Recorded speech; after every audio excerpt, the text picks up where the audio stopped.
आपको तय करना पड़ता है कि आप किस साइड पर जा रहे हैं। मैं बड़ी खबर का रुख कर लूं, उसके बाद मेरे साथ ग्रुप कैप्टन वीएन झा इस वक्त जुड़े हुए हैं, फॉर्मर ज्वाइंट डायरेक्टर हैं डीआरडीओ के, और उनसे हम समझने की कोशिश करेंगे।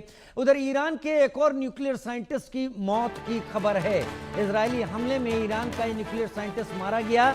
ईरानी साइंटिस्ट की पहचान सार तबातबाई के तौर पर हुई है। अब तक ईरान के 11 न्यूक्लियर साइंटिस्ट मारे गए हैं और पता यह भी चला है ये न्यूक्लियर साइंटिस्ट और इसकी पत्नी की भी इस अटैक में मौत हुई है। तो ईरान के एक और न्यूक्लियर साइंटिस्ट की मौत, इजराइल के हमले में ईरान के इस न्यूक्लियर साइंटिस्ट की मौत हुई है।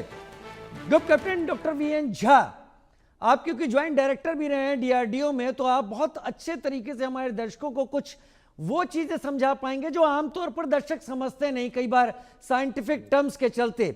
न्यूक्लियर सेंटर, मिलिट्री इंस्टॉलेशंस और साइंटिस्ट, ये वन बाय वन इजराइल का एक लैडर ऐसा रहा है जिसमें उसने सबसे पहले न्यूक्लियर साइट्स पर अटैक किया, उसके बाद मिलिट्री इंस्टॉलेशन खत्म किए, एडीज खत्म कर दिए, और अब वो न्यूक्लियर सेंटर या साइंटिस्ट को भी निशाना बना रहा है।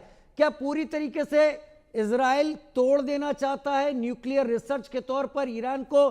एक बात, और दूसरा, क्या बहुत जल्द हम एमओपी का इस्तेमाल होते हुए देखेंगे, बंकर बस्टर बम का? और फिर क्या ये हो सकता है कि एनरिच यूरेनियम या प्लूटोनियम जो भी वहां पर मौजूद हो, वो एक चेन रिएक्शन के तौर पर एक बड़े रेडिएशन को जन्म दे दे, पैदा कर दे? डॉक्टर झा। राजीव जी, मैं आपका अटेंशन और आपके सारे दर्शकों का अटेंशन 2021 में ले जाना चाहूँगा, जबकि खमेनी ने एक बयान दिया था कि ईरान जो है वो 60% से ज़्यादा यूरेनियम इनरिच करना बंद नहीं करेगा।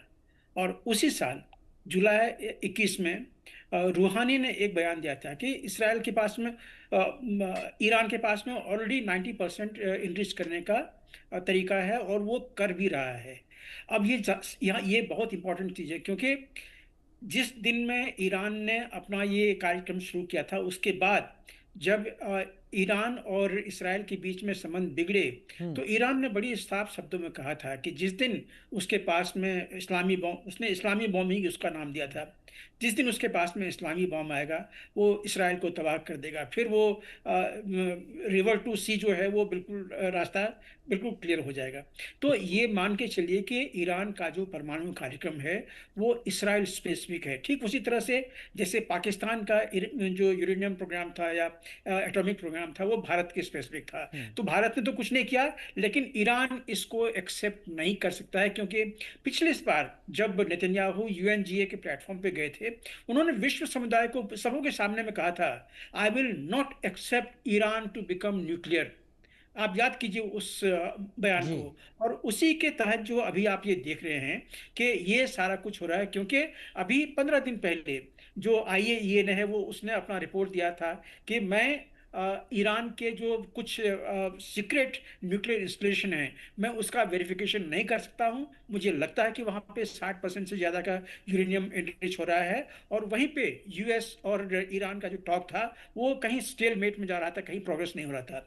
तो ये एक ट्रिगर पॉइंट था इस वॉर को शुरू करने का। अब इस वॉर का एक ही मकसद था कि न्यूक्लियर जितने इंस्टॉलेशंस हैं जिससे कि इसराइल थ्रेटन है, मतलब वेपन ग्रेड यूरेनियम जहां पे बनता है उसको तबाह किया जाए। तो ये आसान नहीं है, क्योंकि ईरान में आज के दिन में लगभग 1 दर्जन ऐसे साइट्स हैं जहां पे कि ऐसे कार्यक्रम चल रहे हैं। मसलन एसपीएनडी हेडक्वार्टर, तुर्कुजाबाद, फर्दो, नेतांज, खुंदाब, मुबारकिया, लविसान, आर्दकैन, अनराक, आबदे और परचिन, ये सारे जो एस्टैब्लिशमेंट हैं इसमें 60 या उससे ज्यादा का इन्वेस्टमेंट हो रहा है। इसके अलावे जो हमारे पैनलिस्ट बात कर रहे थे कि रशिया ने क्लियर वार्निंग दी है, तो वो अलग चीज है, क्योंकि दार्कोविन और सिरिक ये दो ऐसा न्यूक्लियर प्लांट भी बन रहा है जो कि रशिया के देखरेख में बन रहा है, वो अंडर कंस्ट्रक्शन है। वहां पे हमले नहीं होंगे क्योंकि वहां पे भी कुछ शुरू हुआ ही नहीं है, तो उसको छोड़ दीजिए। अब बात यह है कि साइंटिस्ट के मारे जाने के बाद देखिए आज के दिन में लगभग 8 इन्वेस्टमेंट सेंटर में हमले हो चुके हैं, और उस हमले में वहां पे जो साइंटिस्ट रहते हैं, ईरान में ये बड़ा सख्त एक इंस्ट्रक्शन है कि कोई घर से आएगा जाएगा नहीं, क्योंकि पहले भी ईरान के जो साइंटिस्ट हैं वो मारे गए हैं इसी घर से ऑफिस, और ऑफिस से घर, या ऑफिस से या उनका जो जहाँ पे प्लांट है, हम्म। ये वो नहीं करते हैं, वो वहीं पे रहते हैं। हम्म। तो ये जो अभी 7-8 जगह पे जो हमला हुआ है जिसमें कि बर्बाद कर दिया गया है उसको, उसमें जो साइंटिस्ट हैं वो मारे गए हैं। अब आपने पूछा कि क्या साइंटिस्ट को मार देने से कार्यक्रम खत्म हो जाएगा? मैं मानता हूं नहीं।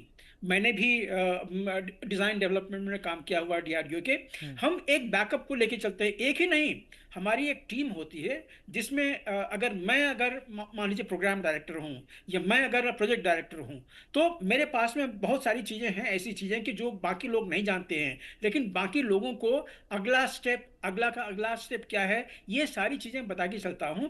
और इन सबों का एक ब्लूप्रिंट जो हमारा नेक्स्ट पर्सन है उसको जरूर पता होगा कि जस्ट इन केस अगर मैं कल को ना रहूं तो आप ये प्रोग्राम जो है इसको आगे बढ़ाते जाइए।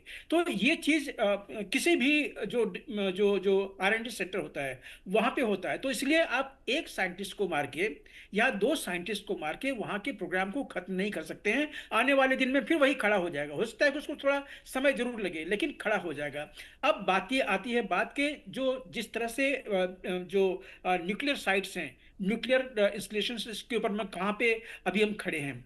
देखिए, ये जो फर्दो है जो कि इस्फान सेंटर में है, इसमें ऊपर का तल्ला जो है जिसको पायलट न्यूक्लियर प्रोग्राम कहा जाता था वो तो तबाह हो गया है, लेकिन उसी में अंडरग्राउंड जो तीसरा तल्ला है, उस तीसरे तल्ले में 60% टू 90% इनरिचमेंट होता है जो कि न्यूक्लियर बॉम्ब ग्रेड यूरेनियम है। और ऐसा भी माना जाता है कि अभी तक जितने 90% से ज़्यादा न्यूक्लियर ग्रेड यूरेनियम ईरान ने बनाए हुए हैं उस सबको उसी फर्डो में सबसे नीचे में रखा गया है। तो इसलिए ईरान ईरान में जो ये फर्डो का सेंटर है निचले स्तर का, इसराइल और अमेरिका दोनों ये जानते हैं कि अगर इसके न्यूक्लियर कैपेबिलिटी को खत्म करनी है हम्म। तो उसके अंडरग्राउंड जो है जो 100 मीटर्स नीचे हैं उसको खत्म करना बहुत जरूरी है। और इसीलिए ये काम जो है ये एक ही बॉम्ब कर सकता है जिसको कहते हैं कि बंकर बस्टर कहते हैं।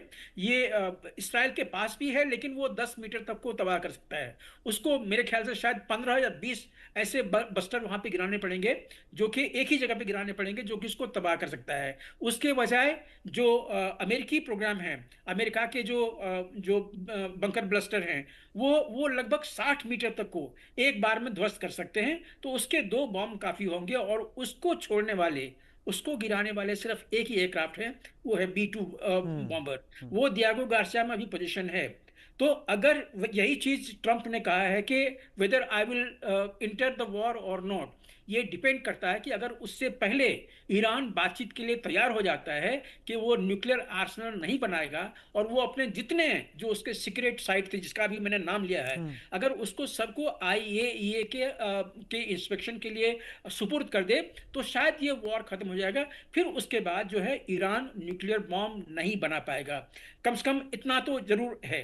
तो इसीलिए ये सारे इफ्स एंड बट्स यहाँ पे आ रहे हैं कि आगे क्या होने वाला है। अंतिम में मैं आपको ये कह के चलूं कि चूंकि अब ईरान ने अपने बैलिस्टिक मिसाइल जो हैं वो इसराइल की तरफ दागने शुरू कर दिए हैं, और एक या दो नहीं बहुत सारे दागने कर दिए हैं। तो हम्म। ये मान के चलिए कि पहले दो वेव में जो उन्होंने मिसाइल छोड़े थे उसमें मोस्टली क्रूज मिसाइल्स थे और कुछ बैलिस्टिक मिसाइल्स थे, लेकिन उनका फतह 1